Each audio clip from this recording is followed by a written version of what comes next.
Hello ma'am. Ngasidagi hawraga numit mangani haitayko. Ado hawjikse akhona aiga da ibani na plan torise 5 days ne 5 days se 4 days satpada no mo sangrani 3 days kuma se Japan mafam maming yam chatpa hana khwaidagi second largest city wa Osaka adu dana satani adu yawra matang da mathang adagi Kyoto Nara Kobe ko mamangda Kyoto ga Nara ga simayam su ubiramne do handak se hawjisi winter ne ingam dong male mafam do kamai toge haibdo satlaga ai mayam do chalke mayam kamai to di engina sai similore daiba ni ko ado mayam Japan da aingon de henu queen le pai tai ko dana sahi nipan ko aina sahi tariat advan sure Japan le pate dana sahi nipan sure ko mayam das masak tak sage naming le phom ta Airo ai ming hisam bagit mai tai ai gi le phom na kuring baza dai poi se Japanese tam ba khorok pa aingon de hana tai ko dana ai gi sen pai ne tai ko sem haidi ai gi senior adugi dawagi mathangda do punna dum akhoi thengnaraga Japan chatpagi keno se horokhiune ado da sakra matungda dana Japanese language school chan hi ko ado da chan ki ikui dana sahi mai matungda aini university gi scholarship phangaga laksa gi ne ado mayam smaina tangna pun bai ga tra akhoi je plan ni tawbra te ko ado khangkhong dana suti keno toksilak padagi ai je thabak ama lebi sida lak padagi da koi thoro se hairaga ibani se plan to ne ado kamai to ge do satlaga yemina se lambi li ning tham thane ne ingani ado mayam ke tare sang journey se ado let's go ikimasu okay let's go dana lei mphom sina Tokyo gi kilometer kun ado main satlaga lei mphom ne mayam ado how to chase dagi khoi station da satlani station dagi de mathang saptoi ne nai tharo se yes let's go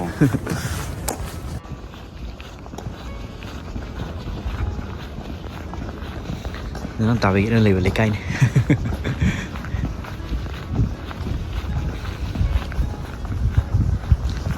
na le lambi le sum amor akai bakta da ne tin nan sumai na sida le sing se koi ka bara apartment hai tare ba thamda lupal sing kuntra sai ge dum hore amara mafam gi matung ina je price khenai station kharna agana khar tange adagi khar lap thong kitang jo khonge sai de gi 60 ai adu de lupal sing ni fu dai hore ko wi Indian rupees ta damai tawe sai gi price ko do ma'am station yo dore Yokoso Sudanamai welcome to Sudanamai sa thai mai sai na Sudanama station sina bus stop le aduga somna train station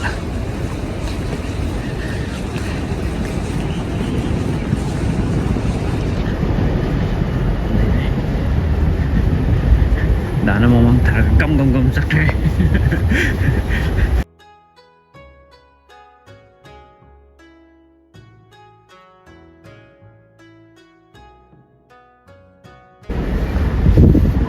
vending machine cover yon bam cover gi okay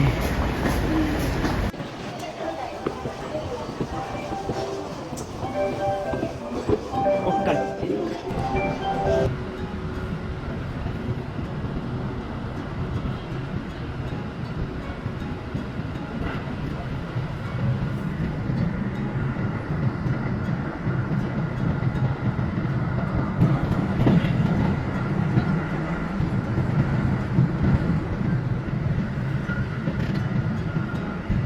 Osaka yore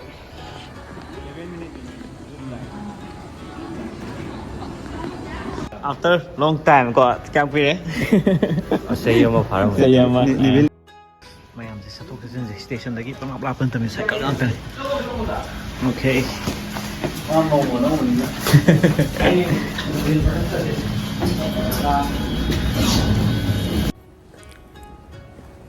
good morning guys làm gì chưa? Oh, cái nấm lê, posta không?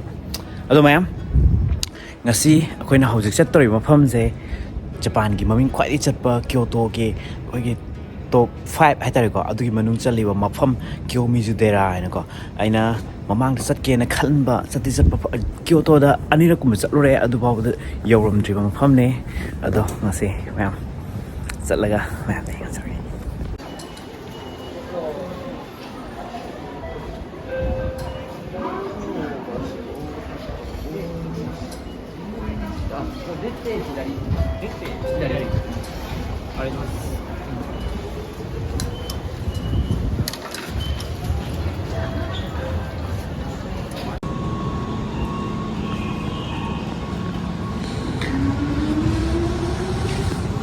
ꯑꯩꯈꯣꯏ ꯆꯠꯇꯣꯏꯁꯦ ꯃꯊꯪꯒꯤ train ꯀꯣ 1350 ꯁꯤꯗ ꯆꯠꯂꯅꯤ ꯁꯤꯗꯒꯤ Kyoto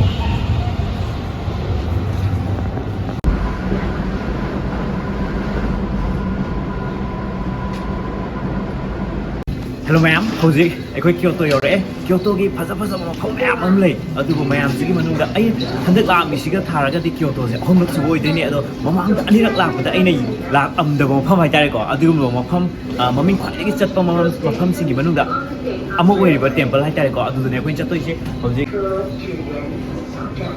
ꯀꯔꯤ ꯂꯩꯔꯦ ꯃꯌꯥꯝꯁꯤꯗꯒꯤ ꯑꯃ ꯈꯜꯂꯒ ꯑꯩꯈꯣꯏꯅ ꯆꯠꯇꯣꯏꯁꯦ Kiyomizudera ꯁꯤꯗꯅꯦꯕꯀꯣ ꯁꯤꯒꯤ ꯁꯤꯗ ꯊꯥꯔꯤꯁꯦ ꯁꯤꯗ ꯆꯠꯇꯣꯏꯅꯦꯕ ꯑꯗꯣ ꯃꯌꯥꯝ let's go and see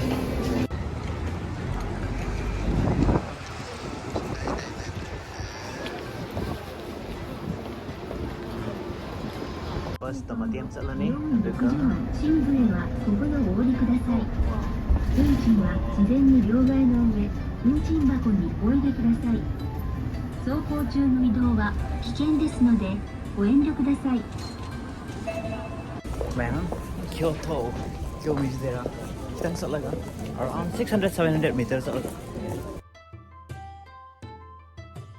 Japan ꯃꯐꯝ ꯃꯌꯥꯝ ꯆꯠꯂꯨꯔꯦ ꯑꯗꯣ souvenir omiyagi ꯄꯣꯠ ꯆꯩ ꯌꯣꯟꯕꯗꯤ Kyotoꯒꯤ ꯁꯨꯃꯥꯏꯅ ꯁꯤꯒꯤ ꯁ꯭ꯇ꯭ꯔꯤꯠ ꯁꯤꯗ ꯌꯣꯜꯂꯝꯃꯤ ꯃꯌꯥꯝꯁꯦ ꯁꯨꯃꯥꯏꯅ ꯌꯣꯟꯕ ꯊꯦꯡꯅꯗ꯭ꯔꯤ ꯍꯥꯏꯇꯥꯔꯦꯀꯣ ꯀꯩ ꯌꯣꯟꯒꯦꯗꯣ ꯑꯩ ꯃꯌꯥꯝꯗꯣ ꯆꯠꯂꯛꯀꯦ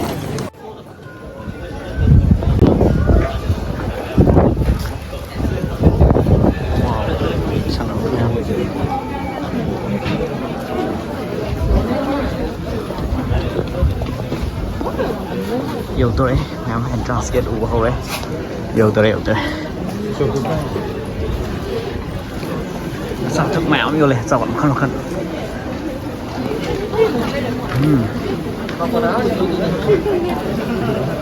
$1,000 yen có 사특 chất chất rồi piu có 여기 솜수 마음 lại 사케 이렇게 요래 đồ tăng sầu ba 여기 마칸 여기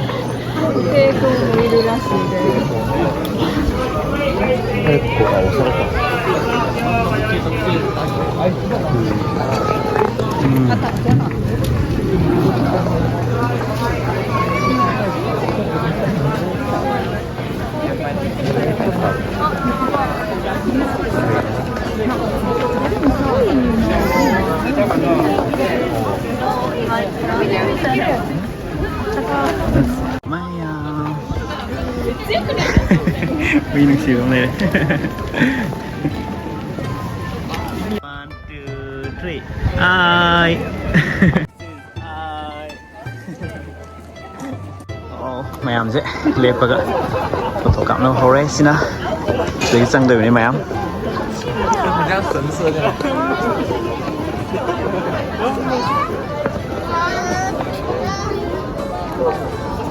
Drone pai bia đây. Sawa thakpa hui ki pushin bia de chup thakpa de manung da wow ngasi weather se yam clear weather ga makha se mi kyam to ge mayam wow mayam manung dong sang ase kamai wain to ge yeng ase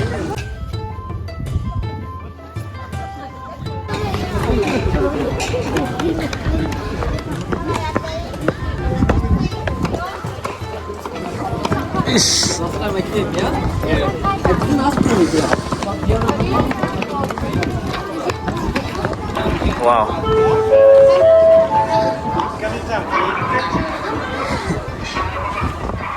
Wow, masuk-sina sa fazan ba ko. Ado, matam se huzik winter December.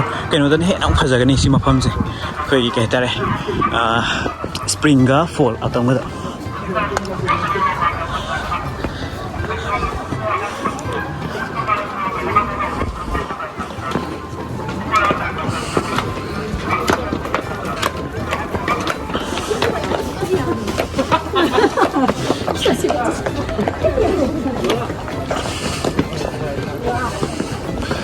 Wow. But this is all right. Over here, there's fish. Wow. What a thing there's it. Fancy.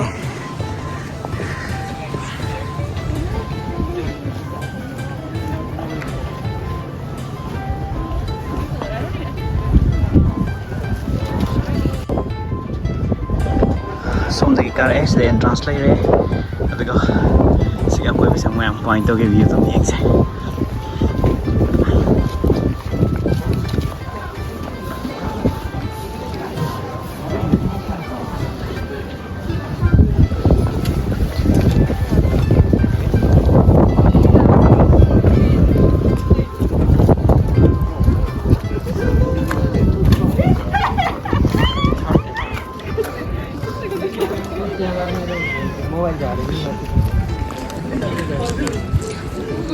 Wow.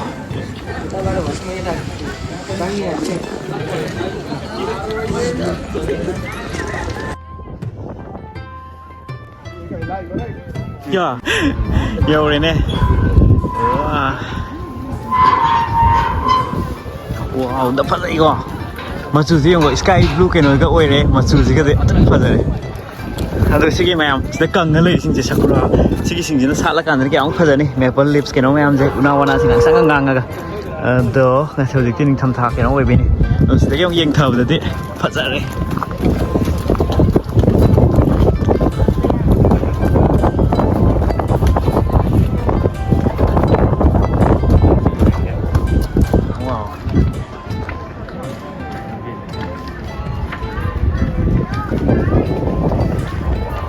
Kyoto je ado ki matik phaje ing chikna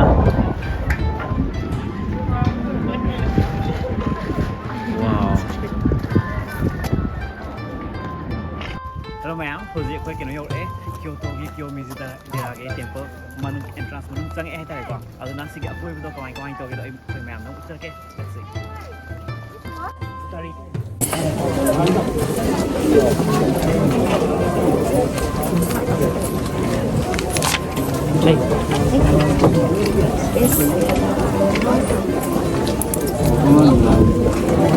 Yes.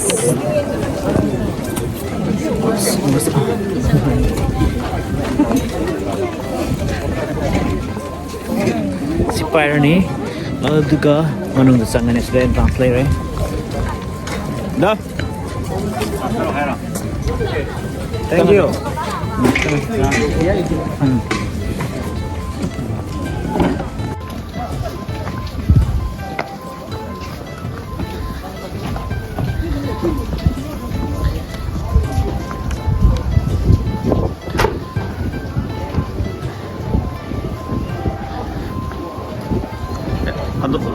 Andong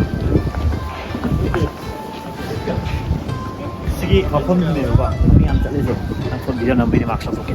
Sige mafam제 미터 13 미터 많이 와오네 봐. 타이는 맞담 타이는 그만 그런 게 사이기 mayam Kyoto je ariba matam Japan gi ariba capital le haidai ko aduga anda kamai tong ga si mathak se da dagi me da tham ga si bori tham thang gi chom tho se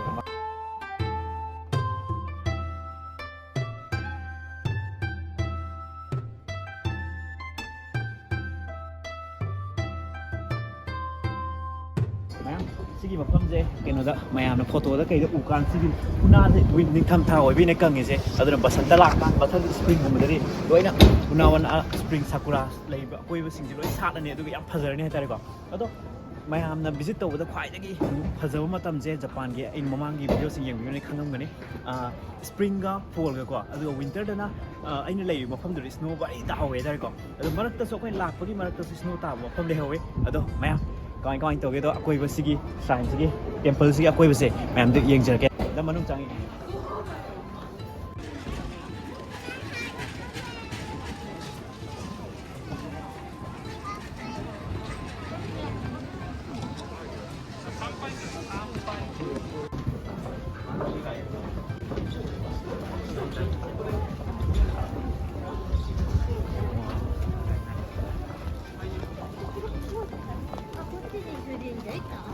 Dapat mang re.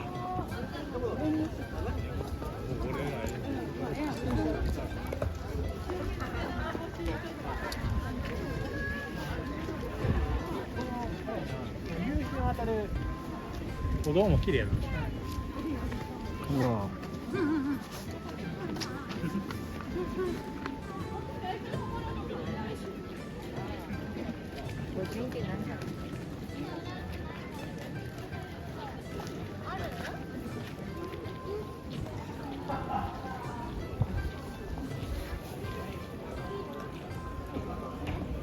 Nè, hꯧꯖꯤꯛ ꯄꯨꯡ 4 ꯄꯨꯡ 4ꯒ minute 10 ꯑꯗꯨꯃꯥꯏꯅ ꯆꯠꯂꯦ.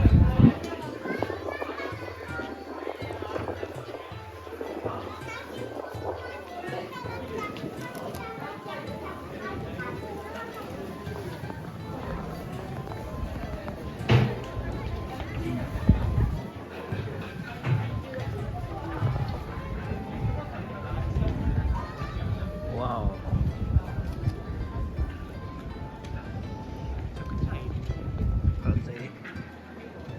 Ngarang nung su ni, ado ngasidi fazana nungsa tho'aga sumain taw leerme mem.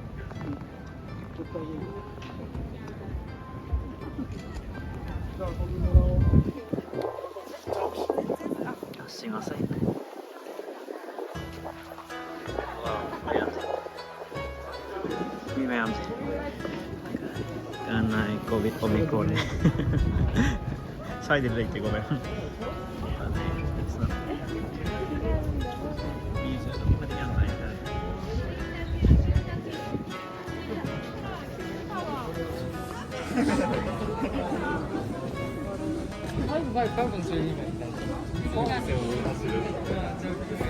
The Japanese kumagi temple kumba shrine kumba ayam basta Chinese ki keno ka tum haira ba mane ko maya.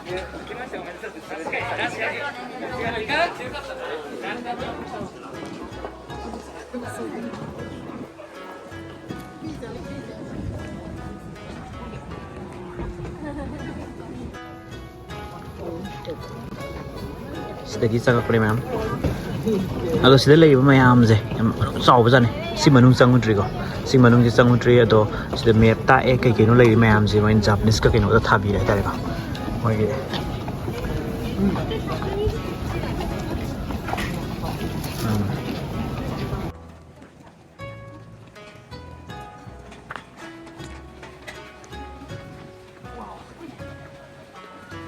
Ngang so pala na kan to yana ba na ma'am. Tham kan sim.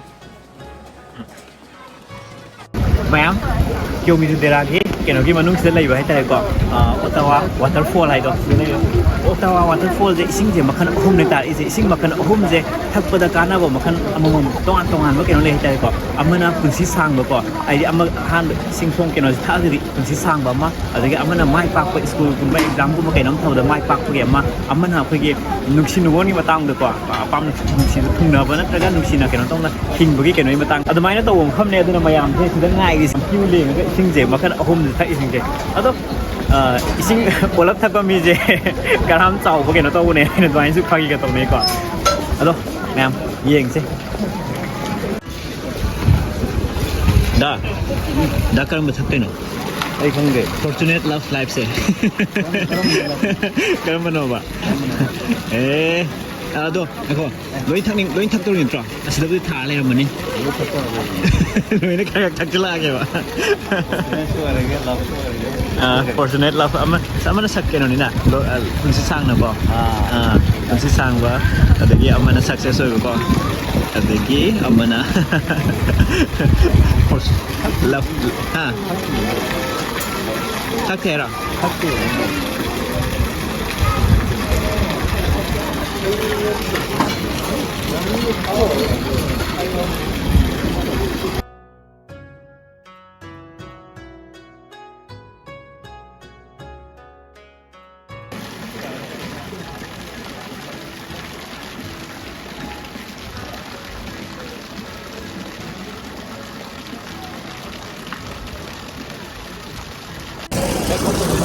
Nè, đầu bây giờ sẽ lấy đấy. Còn anh tôi cái xin chỉ hậu rồi, còn anh tôi cái ta hàng gì đâu cái thất có hậu đấy.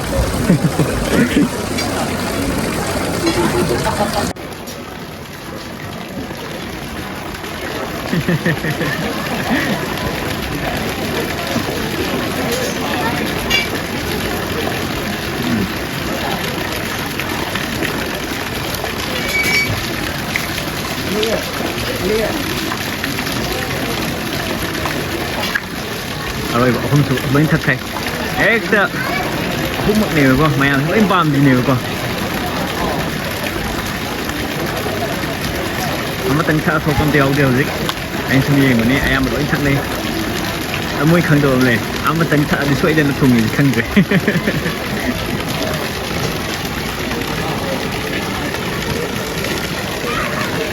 ꯂꯣꯏꯔꯦ ꯗꯥꯕꯒꯤꯠ ꯂꯣꯏꯔꯦ ꯍꯧꯖꯤꯛ ꯃꯌꯥꯝ ꯂꯩ ꯄꯥꯈꯪ ꯂꯩꯁꯥ ꯃꯌꯥꯝ ꯑꯃ ꯉꯥꯏꯔꯤ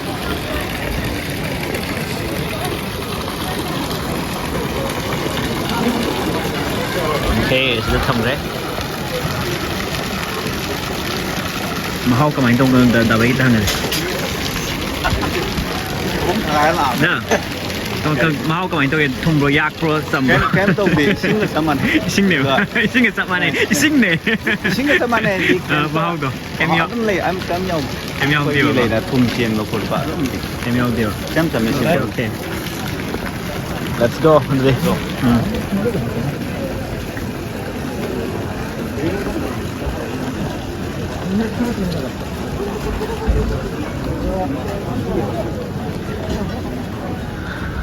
13 meter